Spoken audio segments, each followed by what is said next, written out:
दोस्तों 17 मार्च को हमारा कक्षा 12वीं का रसायन शास्त्र केमिस्ट्री का एमपी बोर्ड एग्जाम का पेपर है। लगातार दोस्तों मैं आपको तैयारी कराते जा रहा हूँ। क्रम से मैंने आपको 2 अंकी वाले प्रश्न कंप्लीट करा दिए, अभिक्रिया ही बताते जा रहा हूँ, साथ ही वर्षनिष्ठ भी हम कवर करते जा रहे हैं। ओके, तो क्रम से वीडियो देखना चाहते हैं 12th केमिस्ट्री टॉपर सीरीज 2025 के नाम से प्लेलिस्ट है, प्लेलिस्ट पर जाकर क्रम से वीडियो देखकर आप तैयारी कर सकते हैं। दोस्तों आज की इस वीडियो में हम देखने वाले हैं 3 अंकी वाले अति महत्वपूर्ण प्रश्न उत्तर। ये पार्ट आपका एक रहने वाला है। 3 नंबर वाले प्रश्न देखेंगे। ओके, देखिए जो मैं आपको 3 नंबर में क्वेश्चन बताऊं, हो सकता है वो आपके पेपर में 4 नंबर में आ जाए, या 4 नंबर क्वेश्चन बताओ 3 नंबर में आ सकता है, क्योंकि आपके ये सभी आपके 3 नंबर वाला क्वेश्चन का है, चाहे 4 नंबर वाले क्वेश्चन लॉन्ग टाइप आपके क्वेश्चन रहने वाले हैं। ओके, तो आपका क्या है, क्योंकि ब्लूप्रिंट आपको पता है एकदम फिक्स तो है नहीं है, हमें थोड़ा बहुत क्या है अनुमान लगाकर चलना पड़ता है। इसलिए क्या है, हो सकता है मैं 3 नंबर में आपको क्वेश्चन तैयार कराऊँ, आपका 4 नंबर में आ जाए, 4 नंबर वाला क्वेश्चन 3 नंबर में आ जाए। ओके, लेकिन आपको क्या है तैयार करके आपको जो क्वेश्चन बता रहा हूँ उन क्वेश्चन को आपको तैयार करके रखना है। तो कौन कहता है कामयाबी किस्मत तय करती है? कौन कहता है कामयाबी किस्मत तय करती है? इरादों में दम हो तो मंजिल भी झुका करती है। रासायनिक बलगतिकी वाले जो चैप्टर है, इससे आपका 3 नंबर क्वेश्चन पूछा जाता है, हमेशा आपका आता है 3 नंबर क्वेश्चन। देख लेते हैं कौन कौन से आपको क्वेश्चन तैयार करने चाहिए। पहला आपका क्वेश्चन रहने वाला है, रासायनिक अभिक्रिया के वेग पर प्रभाव डालने वाले कारक का उल्लेख कीजिए, या रासायनिक क्रिया जो अभिक्रिया को दर को प्रभावित करने वाले कारक लिखिए। तो अभिक्रिया की दर को प्रभावित करने वाले आपको कारक तैयार कर लेना है। कौन कौन से कारक होते हैं? पहले होता है आपका अभिकारक का सांद्रण। जो अभिकारक है उसका सांद्रण पर क्या है, अभिक्रिया की दर निर्भर करती है। अभिकारक का सांद्रण बढ़ाने पर अभिक्रिया की दर बढ़ जाती है, और साथ ही अगर क्योंकि अभिक्रिया की दर अभिकारकों की सक्रिय द्रव्यमान के समानुपाती होती है। सांद्रता बढ़ाने पर अभिकारकों अणुओं की संख्या बढ़ जाती है, प्रभावी टक्करों की वृद्धि हो जाती है। देखिए अभिक्रिया की दर कैसे निर्भर करती है? अभिकारक के सांद्रण पर। यदि सांद्रण बढ़ेगा तो उसमें क्या है, अणुओं की संख्या बढ़ जाएगी। अणुओं की संख्या बढ़ेगी तो उसमें अभिक्रिया होगी तो टक्कर बहुत ज्यादा होगी। तो जो अणु है वो बहुत सारे उसमें, और अणुओं की जो टक्कर हो रही वही तो उसकी क्या है, वही तो उसका क्या है, दर है। ओके, दर उसकी बढ़ जाती है। दूसरा अभिक्रिया का ताप। समानता अभिक्रिया में ताप बढ़ाने से अभिक्रिया की दर क्या है, बढ़ जाती है, क्योंकि ताप बढ़ाने से अणुओं की क्या गतिज ऊर्जा का मान बढ़ जाता है, इससे आपकी अभिक्रिया की दर बढ़ जाती है। क्लियर, ये आपको पॉइंट रखना है। और प्रयोगों द्वारा देखा गया कि 10 डिग्री सेल्सियस ताप में वृद्धि से अभिक्रिया की दर क्या है, 2 से 3 गुनी तक हो जाती है। नेक्स्ट पॉइंट है उत्प्रेरक की उपस्थिति। उत्प्रेरक की उपस्थिति से सक्रिय ऊर्जा का मान परिवर्तन हो जाता है, जिससे अभिक्रिया की दर क्या बढ़ जाती है। उत्प्रेरक आप जानते हैं अभिक्रिया की दर को बढ़ाते हैं, पर क्या घटाने का काम करते हैं, तो उत्प्रेरक की उपस्थिति भी क्या निर्भर यहाँ करती है। नेक्स्ट पृष्ठ क्षेत्रफल। यदि अभिकारक ठोस है तो पृष्ठ क्षेत्रफल में वृद्धि अभिक्रिया की दर क्या बढ़ा देता है। अभिकारक जितना बारीक चूर्ण होगा उसका पृष्ठ क्षेत्रफल उतना अधिक होगा, और अभिक्रिया की दर क्या बढ़ जाती है। आगे नेक्स्ट है दाव किस प्रकार से? गैसीय अभिक्रिया में दाव बढ़ाने से अभिक्रिया की दर बढ़ती है। दाव बढ़ाने से अभिकारक अणु पास आ जाते हैं, प्रभावी टक्करों की संख्या बढ़ जाती है, अभिक्रिया की दर बढ़ जाती है।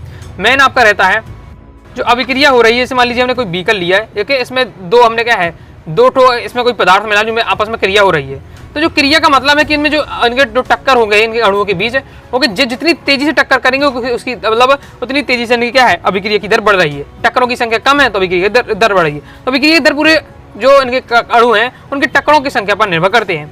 अभिकारक की सांद्रता बढ़ा देते हैं, सांद्रता बढ़ जाने से ज्यादा अणु है, ज्यादा अणु से क्या है, ज्यादा टक्कर होगी, इसलिए अधिक सांद्रता बढ़ाने से अभिक्रिया की दर बढ़ जाती है। ओके, इसी बार से अभिक्रिया की ताप पर जो गतिज अभिक्रिया का ताप बढ़ाते हैं। ओके, तो जो हमारे अणुओं की गतिज ऊर्जा बढ़ जाती है, गतिज ऊर्जा से ज्यादा टक्करें हो, बहुत स्पीड से होंगी और टक्कर बढ़ेंगी तो अभिक्रिया की दर बढ़ेगी। यानी पूरे टक्करों के कंसेप्ट से आप पूरा समझ सकते हो। दाब बढ़ाएंगे तो ये अणु पास आएंगे तो फिर भी इनमें टक्कर होगी तो भी अभिक्रिया की दर बढ़ेगी। इस प्रकार से आप यह चीजों को यहाँ समझकर तैयार कर सकते हैं। आगे देख लेते हैं। तो ये आपको क्या पॉइंट आपको तैयार करना है, तो 3 नंबर है तो 3 पॉइंट भी आपको लिख दें, आपका काम हो जाएगा। नेक्स्ट बहुत ज्यादा चांस है इसके क्वेश्चन के आपके आने से, और आपके 2 अंतर वाले क्वेश्चन है। ओके, दोनों में से आपका कोई भी क्वेश्चन आ सकता है, दोनों आपके क्वेश्चन आ जाए अथवा में आपको आ सकता है, क्योंकि एमपी बोर्ड एग्जाम 23 में आया था। एक और आपका अंतर वाला वो भी एमपी बोर्ड एग्जाम 23 में है, तो दोनों अंतर वाले क्वेश्चन आपको तैयार करके रखना है। कोई भी आपका क्वेश्चन आ सकता है, हाई चांसेस के रहने वाले हैं। ओके, तो अभी ये आपका क्या है, पहला अंतर है कि अभिक्रिया की आणविकता का अणुसंख्या भी कहते हैं, और अभिक्रिया की कोटि में 4 अंतर लिखिए। ओके, अब 3 नंबर क्वेश्चन है 3 अंतर, या 4 नंबर में 4 अंतर भी आप कह सकते हो। अभिक्रिया की आणविकता या फिर अणुसंख्यकता का है, एक ही बात है। हो गए, कभी कभी आपका आणविकता लिखकर आ जाता है, कभी अणुसंख्यकता लिखकर आ जाता है, और अभिक्रिया की कोटि में अंतर अच्छे से आपको तैयार कर लेना है। पहले तो आपको बताना कि होते क्या है। तो अभिक्रिया की आणविकता क्या है? किसी अभिक्रिया में भाग लेने वाले अणुओं, परमाणुओं, आयनों की जो संख्या होती है अणुसंख्या कहलाती है। तो अणुसंख्यकता कहते हैं, आणविकता कहते हैं। ओके, क्लियर है। अणुसंख्या यानी अणुओं की संख्या। तो अभिक्रिया में भाग लेने वाले जितने भी अणु हैं उनकी संख्या करें तो आपकी क्या है, अणुसंख्यकता कहलाएगी, अभिक्रिया की आणविकता कहलाएगी। जबकि अभिक्रिया कोटि क्या है? अभिकारकीय अणुओं, परमाणुओं या आयनों की वह संख्या जिन पर अभिक्रिया का वेग निर्भर करता है अभिक्रिया की कोटि कहलाता है। जिन पर क्या है? जिन पर अभिक्रिया का वेग निर्भर करे वो अभिक्रिया की कोटि। और अभिक्रिया में भाग लेने वाले अणुओं, परमाणु, आयनों की जो संख्या होती है अणुसंख्या कहलाती है, आणविकता कहलाती है। क्लियर? यह अभिक्रिया में भाग लेने वाले अणुओं की संख्या के सदैव बराबर होती है, जबकि अभिक्रिया की कोटि अभिक्रिया में भाग लेने वाले अणुओं की संख्या के सदैव बराबर नहीं होती है। ओके, यह सदैव एक पूर्ण संख्या में होती है। अभिक्रिया की आणविकता सदैव पूर्ण संख्या में होती है, कभी भी शून्य या ऋणात्मक नहीं होती है। जबकि जो अभिक्रिया की कोटि है भिन्न, शून्य, ऋणात्मक की संख्या भी हो सकती है। ये तीन आपके सिंपल आपके अंतर रहने वाले, तो अच्छे से तैयार कर लीजिएगा। नेक्स्ट चौथा अंतर हमारा ये रहने वाला है। ओके, तो चारों अंतर एकदम सिलेक्टेड हैं। ओके, सभी आपको क्या है? चारों अंतर एकदम तैयार करके रखिएगा। नेक्स्ट हमारा क्वेश्चन है, लेकिन आने की कम चांस है क्योंकि आपका 24 में आ ही चुका है। सिद्ध कीजिए कि शून्य कोटि की अभिक्रिया का अर्धायुकाल अभिकारक की प्रारंभिक सांद्रण के समानुपाती होता है। एकदम सिलेक्टेड क्वेश्चन ये भी था, लेकिन एमपी 24 में आ चुका है। सीखना चाहते हैं तो इस प्रकार से ये मैंने अपनी लैंग्वेज में लिखा हुआ है, तो इसे भी आप देख सकते हैं। शून्य कोटि की अभिक्रिया का अर्धायुकाल का व्यंजक, इस प्रकार से क्वेश्चन आ जाएगा, या फिर क्वेश्चन इस प्रकार से आपका रहेगा, शून्य कोटि की अभिक्रिया का अर्धायुकाल अभिकारक के प्रारंभिक सांद्रण के समानुपाती होता है। आने के कम चांस है, बिल्कुल ही कम चांस है। ओके, आ चुका है आपका, लेकिन आपको क्या अगर तैयार करना है तो इस प्रकार से आपका रहने वाला है। तो ये आपको क्या तैयार कर सकते हैं। लिखने का कैसे तरीका रहने वाला पेपर में, तो ये आपका तरीका, इस तरीके से आपको पूरा सॉल्व करना है। ओके, अगर समझना चाहते हैं तो chapter wise chapter important question समझाते समय मैंने आपको समझाया भी था। ओके, तो इसे आप तैयार करना चाहते हैं तो इसे आप तैयार कर सकते हैं, स्किप भी आप इसे कर सकते हैं। नेक्स्ट देख लेते हैं। नेक्स्ट आपको तैयार करके रखना है, अभिक्रिया की कोटि से आप क्या समझते हैं? अभिक्रिया की कोटि से आप क्या समझते? उदाहरण देकर समझाइए। एमपी बोर्ड एग्जाम 23 में क्वेश्चन था, तो देख लेते हैं। अभिक्रिया की कोटि और अभिक्रिया की आणविकता, इसको इनकी अलग से परिभाषा आपकी आ सकती है कि अभिक्रिया की कोटि क्या है, इसको उदाहरण देकर समझाइए। अभिक्रिया की आणविकता उदाहरण देकर समझाइए। 3 नंबर क्वेश्चन आएगा तो दोनों पूछ लिया जाएगा, अभिक्रिया की कोटि और अभिक्रिया की आणविकता साथ साथ पूछ लिया जाता है। दोनों को आपको तैयार करके रखना है। ओके, तो अभी तो परिभाषा हमने जब अंतर देख रहे थे तो उसमें हमने देखी यही है कि अभिक्रिया की कोटि क्या होती है? दर नियम में व्यक्त क्रिया कारकों में सांताओं में लगे घातांकों के योग को किसी की भी क्या अभिक्रिया की कोटि कहते हैं। यह एक प्रयोग राशि होती है। अंतर में भी हमने देखा ये क्या एक प्रयोग राशि होती है, और जो क्या है प्रयोग अवस्था पर निर्भर करती है। और यहाँ पर आपको एग्जाम्पल के साथ यहाँ समझाया जा रहा है। जैसे हम यहाँ बात करते हैं, ओके, तो ये आपका इससे अभिक्रिया होती है, उत्पाद बनता है। अब इसमें अभिक्रिया दर देखना है, जो हमारे अभिकारक हैं इसमें। ओके, अभिकारक में जो घातांक लगी होती है उनको अगर सम करते हैं तो वही क्या अभिक्रिया की कोटि आ जाएगा। बस इसको क्या है फॉर्मेट में दिखाया गया है, संकेत के रूप में। क्लियर है? तो आपको ये क्या है तैयार करके रखना उदाहरण के साथ अभिक्रिया की कोटि। फिर इसके बाद अभिक्रिया की आणविकता। अभिक्रिया की आणविकता क्या होती है? टक्कर सिद्धांत के अनुसार अभिक्रिया के लिए टक्कर के भाग लेने वाले अणुओं, आयनों, परमाणुओं, आयनों और अभिक्रिया की आणविकता कहलाती है। सिंपल मैंने क्या बताया आपको कि अभिक्रिया में भाग लेने वाले परमाणुओं, अणुओं, आयनों की जो संख्या होती है, ओके, वही हमारे क्या आपकी अभिक्रिया की आणविकता कहलाती है, अणु संख्या जिसे हम कहते हैं। क्लियर है?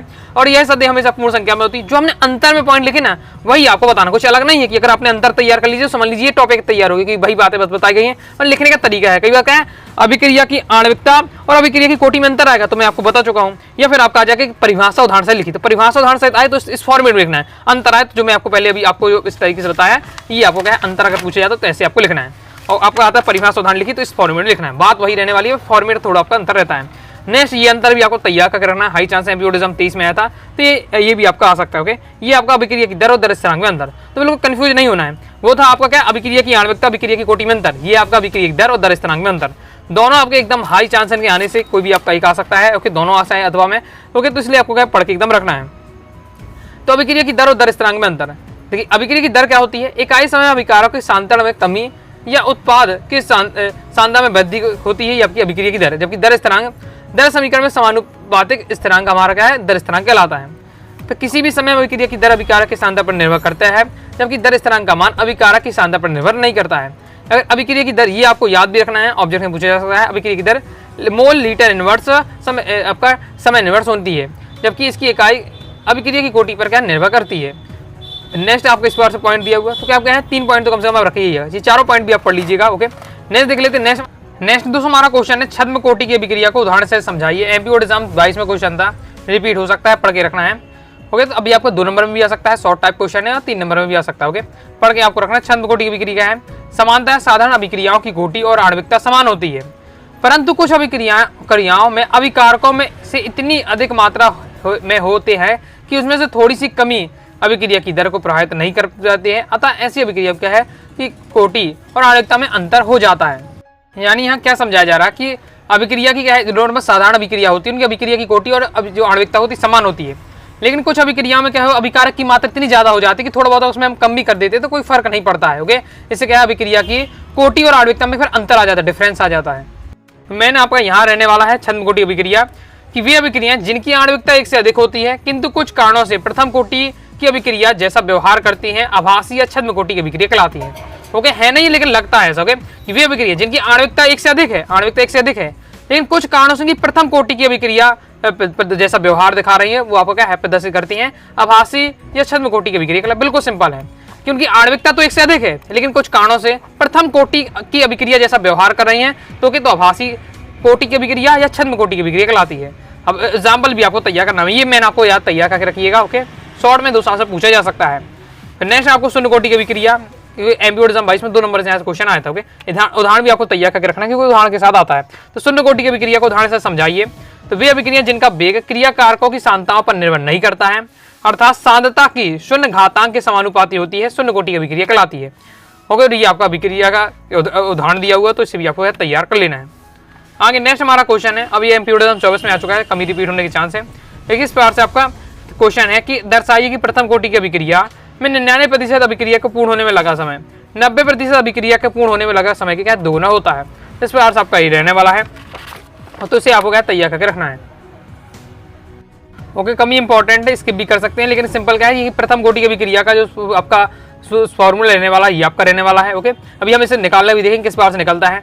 अब हमारा यहाँ क्या बताया जाता है कि हम क्या अभिक्रिया का तो 100% मान कर ही चलते हैं। ओके, अब यहाँ लेकिन कितनी परसेंट होगी, 99% के लिए हम निकाल रहे हैं, 99% की निकालते हैं, 100 हो जाएगा, 100 में से 99 जाएगा, 1 बचेगा, ये हमारा 99% पूर्ण होने में लिया जाएगा।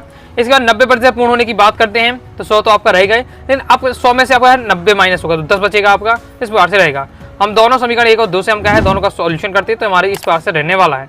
ओके, इस प्रकार से हमने सिद्ध कर दिया कि क्या है, ये आपका सिद्ध कर दिया कि 2 गुना आपका लग रहा है कि 99% अभिक्रिया पूर्ण होने में लगा समय 90% अभिक्रिया के पूर्ण होने में लगे समय के क्या 2 गुना है, यही हमने क्या प्रूव किया है यहाँ। आगे अब जो मैं 2 क्वेश्चन बता रहा हूँ, उनके हाई चांस रहने आपके आ सकते हैं। ओके, रहने वाले हैं इनके हाई चांस आने के आपके एग्जाम में। पहला आपका कि प्रथम कोटि अभिक्रिया के हेतु वेग या दर स्थिरांक का समीकरण की व्युत्पत्ति कीजिए। 3 नंबर में आ सकता है, 4 नंबर में आपका यहाँ क्वेश्चन आ सकता है। तो देख लेते हैं कि प्रथम कोटि की अभिक्रिया हेतु दर स्थिरांक का समीकरण। ओके, दर स्थिरांक का समीकरण पहले तो आपको क्या है, दर स्थिरांक का समीकरण आपको याद कर लेना है, क्योंकि ये डायरेक्ट दोस्तों आपको क्या है, एक वाक्य में पूछा जा सकता है कि प्रथम कोटि की अभिक्रिया के लिए दर स्थिरांक का समीकरण आपको लिखिए, तो ये आपका क्या समीकरण रहने वाला है। तो इसे तो आपको पहले याद कर लेना है। अब कैसे व्युत्पत्ति होनी है तो इसे मैं अपनी लैंग्वेज में दिखाता हूँ। इसको दोस्तों आपको इस तरीके से आपको सॉल्व करना है, यही आपका तरीका क्या है, आपको पेपर में एग्जाम भी लिखना है जिस तरीके से मैंने इसे आपको सॉल्व किया है, तो इसे आपको देख लीजिएगा। अगर समझना चाहते हैं तो आप क्या है, चैप्टर वाइज चैप्टर पढ़ने में पूरा डिटेल से मैंने बताया है, तो वीडियो देख लीजिए, उसमें मैंने पूरा आपको डिटेल समझाया है। इसके आगे आपका ये रहने वाला और ये हमारा निकल आता है प्रथम कोटि अभिक्रिया के लिए दर स्थिरांक या वेग स्थिरांक का समीकरण। ओके, तैयार करके रखना, और ये आपको यार डायरेक्ट भी याद करके रखना है, एक वाक्य में भी दोस्तों आपका आ सकता है। आगे नेक्स्ट, सिद्ध कीजिए कि प्रथम कोटि की अभिक्रिया का अर्धायुकाल अभिकारक के प्रारंभिक सांद्रता पर निर्भर नहीं करता है। एमपीओ एग्जाम 19 में आया था, 20 में आया, तो हाई चांसेस के आपके आने थे। ओके, ये आप मेरे तरीके से जो रहने वाला, तो इसे आप तैयार कर रखना है। पहले तो अर्धायुकाल जब पूछा जाए तो आपको अर्धायुकाल को शॉर्ट में समझा देना है। किसी भी अभिक्रिया का अर्धायुकाल वह समय होता है जिसमें अभिकारक का सांद्रण क्या घटकर अपने प्रारंभिक सांद्रण का आधा रह जाए। अर्ध आयुकाल, ओके, अर्ध आयुकाल तो ऐसा समय जिसमें क्या है, जिसमें अभिकारक का जो सांद्रण घटकर क्या है प्रारंभिक सांद्रण के आधे रह जाता है, तो आपका अर्धायुकाल होता है। अब प्रथम कोटि के लिए अर्धायुकाल निकालना है। ओके, तो इस प्रकार से आपका रहने वाला है, तो इसे भी आपको तैयार अच्छे से कर लेना है। देखिए, अभी हमारा सूत्र होता है प्रथम कोटि की अभिक्रिया के लिए भी हमने दर स्थिरांक का जो समीकरण देखा, ये हमारा समीकरण होता है। बस हम लेकिन यहाँ क्या करना है, हमें आधा समय कर देना है। ओके, आधा समय हमारा कर देना है, तो हम यहाँ आगे आधा समय कर देते हैं। ओके, जिससे हमारा क्या है, सांद्रण भी घटकर आधा रह जाता है। जब आधा समय करेंगे तो सांद्रण भी आधा रह जाएगा, तो इस पर टी के स्थान पर T/1/2 यानी अर्धायुकाल के लिए प्रदर्शित कर रहा है, और ये हमारा सांद्रण भी क्या है घटकर आधा रह गया है। बस में क्या है, इसमें वैल्यू पुट कर देते हैं हम, इस प्रकार से हमारा आ जाता है। ओके, अब ये हमारा log 10 2 आता है, इसकी वैल्यू ये होती है, और आपको रख दिया, आपका आंसर आ जाता है। जैसे भी आपको याद रखना है, प्रथम कोटि की अभिक्रिया के लिए अर्धायुकाल है, तो एक वाक्य में आपका आ सकता है प्रथम कोटि की अभिक्रिया का अर्धायुकाल का क्या होता है, तो आपको ये डायरेक्ट एक वाक्य में बताना पड़ेगा। ओके, बाकी सॉल्व करने के लिए इस प्रकार से। ओके, तो अभी जो अभी लास्ट ये क्वेश्चन, इससे पहले वाले जो क्वेश्चन बताएं, तैयार करके रखना है, ये आपके आने के हाई चांस हैं। आगे बढ़ने से पहले दोस्तों बताना चाहूंगा, अगर आप पीडीएफ मटेरियल प्राप्त करना चाहते हैं केमिस्ट्री सब्जेक्ट का, तो केमिस्ट्री के कोर्स को आप ज्वाइन कर सकते हैं। तो ओके, केमिस्ट्री कोर्स में दोस्तों है all chapter important question answer, all chapter objective question है, previous year paper, model paper, okay, साथ ही 2 अंक की, 3 अंक की, 4 अंक की अलग से आपको क्वेश्चन दिए जाएंगे। तो सब आपको कंटेंट जो मिलेगा पीडीएफ में ही रहेगा, कम समय आप तैयारी कर पाएंगे और अपने हिसाब से आप रिवीजन कर पाएंगे। तो 9039534089 दिए व्हाट्सएप में मैसेज करके आप क्या है केमिस्ट्री कोर्स के बारे में जानकारी लेकर केमिस्ट्री कोर्स को ज्वाइन कर सकते हैं। नेक्स्ट हमारा चैप्टर डी एवं एफ ब्लॉक के तत्व, तो यहाँ से आपका 3 नंबर में देख सकते हैं। सबसे पहले आपको तैयार करना है डी एवं एफ ब्लॉक के तत्वों में अंतर लिखिए। एमपी बोर्ड एग्जाम 23 में क्वेश्चन आया था, तो ये भी आपका रिपीट होने के हाई चांस है, तो पढ़ के एकदम आपको इसे भी अच्छे से रखना है। ओके, 2 अंतर है यहाँ से आपको तैयार करके रखिए, दोनों में से एक ना एक आपका आ सकता है। तो आपका डी एवं एफ ब्लॉक के तत्व, दूसरा लैंथेनाइड और एक्टिनाइड में तत्वों में अंतर। ओके, पहले डी एवं एफ ब्लॉक के तत्व में अंतर किस प्रकार से कि डी ब्लॉक के तत्व में अंतिम इलेक्ट्रॉन डी कोष में पाया जाता है। एफ ब्लॉक के तत्व में क्या है, जो अंतिम इलेक्ट्रॉन होता है एफ कोष में पाया जाता है। डी ब्लॉक के तत्व में अंतिम भाव से पूर्व n व n-1d कक्ष अपूर्ण रहता है, जबकि एफ ब्लॉक के तत्व में अंतिम भाव से पूर्व कक्ष दो आपके होते हैं n, n-1, n-d कक्ष क्या आपका अपूर्ण होता है। जो डी ब्लॉक के तत्व होते हैं स्थायी होते हैं, एफ ब्लॉक के तत्व कम स्थायी होते हैं। प्रकृति में ये सामान्य मात्राएं पाए जाते हैं डी ब्लॉक के तत्व, एफ ब्लॉक के तत्व प्रकृति में दुर्लभ मात्रा में क्या पाए जाते हैं। ये तत्व क्या संगमर तत्व कहलाते हैं डी ब्लॉक के तत्व। एफ ब्लॉक के तत्व को अंतः संगमर तत्व कहा जाता है। तो इस प्रकार से आपके दिए हैं 5-6 पॉइंट दिए हुए हैं, 4 पॉइंट आपको अच्छे से तैयार करके रखना है। नेक्स्ट हमारा लैंथेनाइड एक्टिनाइड में अंतर रहने वाला है, बहुत हाई चांसेस के भी है। अब देखिए एमपी बोर्ड एग्जाम 20 में आया था, ये 22 में आया था, 30 में आया था और आपको 25 में आपको आ सकता है, तो वैसे भी आपको पढ़ के रखना है। लैंथेनाइड और एक्टिनाइड में तत्व में अंतर, लैंथेनाइड में क्या अंतिम इलेक्ट्रॉन n-2 एफ उपकोष के 4f में प्रवेश करता है, जबकि एक्टिनाइड में जो अंतिम इलेक्ट्रॉन होता है n-2 एफ उपकोष के 5f में प्रवेश करता है। ये तत्व क्या प्रमुख रूप से +3 ऑक्सीकरण अवस्था प्रदर्शित करते हैं, किंतु कुछ में +2 +4 ऑक्सीकरण की अवस्था प्रदर्शित करते हैं, क्योंकि एक्टिनाइड +3 के अलावा +4 +5 +6 +7 ऑक्सीकरण अवस्था क्या प्रदर्शित करता है। इन तत्वों में संकुल बनाने की प्रवृत्ति कम होती है, किसमें लैंथेनाइड में, जबकि एक्टिनाइड में इन तत्वों में संकुल यौगिक बनाने की प्रवृत्ति अधिक पाई जाती है। ये तत्व ऑक्सो आयन का निर्माण नहीं करते हैं लैंथेनाइड, जबकि एक्टिनाइड ये तत्व आपका ऑक्सो आयन बनाते हैं। क्लियर है, तो इस बार से आपके पॉइंट दिए हुए आगे भी दिए हुए हैं। ओके, ये आपके जो लैंथेनाइड होते हैं कम क्षारीय होते हैं इनके यौगिक, और जबकि एक्टिनाइड के यौगिक क्या है प्राय अधिक क्षारीय होते हैं। फिर आपका प्रोमीथियम के अलावा सभी तत्व क्या है नॉन एक्टिव रेडियो एक्टिव हैं लैंथेनाइड में, जबकि एक्टिनाइड में सभी एक्टिनाइड तत्व रेडियो एक्टिव होते हैं। क्लियर है, तो ये आपके अंतर दिए हुए हैं, 6 अंतर बताए, 4 पॉइंट आपको तैयार कर लेना है। संगमर तत्व कहने कहते हैं, इनको कितनी श्रेणियों में बांटा गया है समझाइए। तो संगमर तत्व क्या है, तो डी ब्लॉक के सभी तत्व को हम क्या कहते हैं संगमर तत्व कहते हैं। इनकी श्रेणियों में 4 श्रेणियों में बांटा गया है। ओके, क्रम से इनके बारे में आपको एक बार पढ़ के बस रखना है। नेक्स्ट हमारा क्वेश्चन देख लीजिए किस प्रकार से रहने वाला है। अब यहाँ पे क्या है 2 नंबर का, यहाँ से भी कोई जो भी मतलब यहाँ कई सारे मैं क्वेश्चन बता रहा हूँ, तो 2 नंबर का अलग से बन सकता है, या फिर आपका 4 नंबर या 3 नंबर के क्वेश्चन बनता है, तो आपके 1-2 पॉइंट एक साथ पूछ लिए जाएंगे। जैसे जो आपके डी रंगीन आयन व यौगिक का निर्माण करते हैं, जो संगमर तत्व है रंगीन यौगिक का आयन का निर्माण करते हैं, या संगमर धातु समानता रंगीन यौगिक बनाती है, क्यों बनाती है, इस बार से क्वेश्चन एमपी बोर्ड एग्जाम 24 में आया, कमी चांस से पढ़ के आपको रखना है। फिर आपको मिश्र धातु का निर्माण करती है, तो या संगमर धातु आसानी से मिश्र धातु बना लेती है, क्यों बना लेती है। रंगीन आयनों का निर्माण तो आपका कम इंपॉर्टेंट रहने वाला, लेकिन बस आपको एक बार पढ़ के रखना है। ओके, फिर ये आपका मिश्र धातु क्यों बना लेती है, तो आपको संगमर धातु में n-d ऑर्बिटल आंशिक रूप से भरे होते हैं। संगमर धातु के परमाणु आकार में, ये मैंने आपको 2 नंबर, यही क्वेश्चन में आपको 2 नंबर बताया था, संगमर धातु आसानी से मिश्र धातु क्यों बना लेती है। तो रीजन क्या होते हैं कि इनके आकार क्या लगभग समान होते हैं, साथ ही इनके ऑर्बिटल आंशिक रूप से भरे रहते हैं, तो थोड़ी जगह भी होती है, साथ ही समान आकार होता है। ओके, तो ये आपस में मिलकर क्या होते हैं, ये आपस में मिलकर एक जाल जैसी क्रिस्टल जाल जैसी संरचना बना लेते हैं। ओके, जो समांगी मिश्रण बना लेते हैं, इसलिए हम कह सकते हैं कि जो संगमर धातु होते हैं आसानी से मिश्र धातु बना लेते हैं। ये आपका रीजन, यही मैंने आपको 2 नंबर में भी समझाया था। ओके, ये सभी आपके क्या 2 नंबर वाले भी 2 नंबर में क्वेश्चन आपके ये टॉपिक बन सकते हैं। क्लियर है। अब नेक्स्ट यहाँ से हाई इंपॉर्टेंट जो आपको टॉपिक रहने वाला है, लैंथेनाइड संकुचन क्या है, इसे आप क्या समझते हैं, और लैंथेनाइड संकुचन के तत्वों के प्रभाव और लैंथेनाइड संकुचन के कारण। तो लैंथेनाइड संकुचन क्या है, लैंथेनाइड संकुचन के कारण और लैंथेनाइड संकुचन का तत्व पर क्या प्रभाव पड़ता है, ये आपको पॉइंट पढ़ के रखना है, हाई चांसेस के आपके रहने वाले हैं।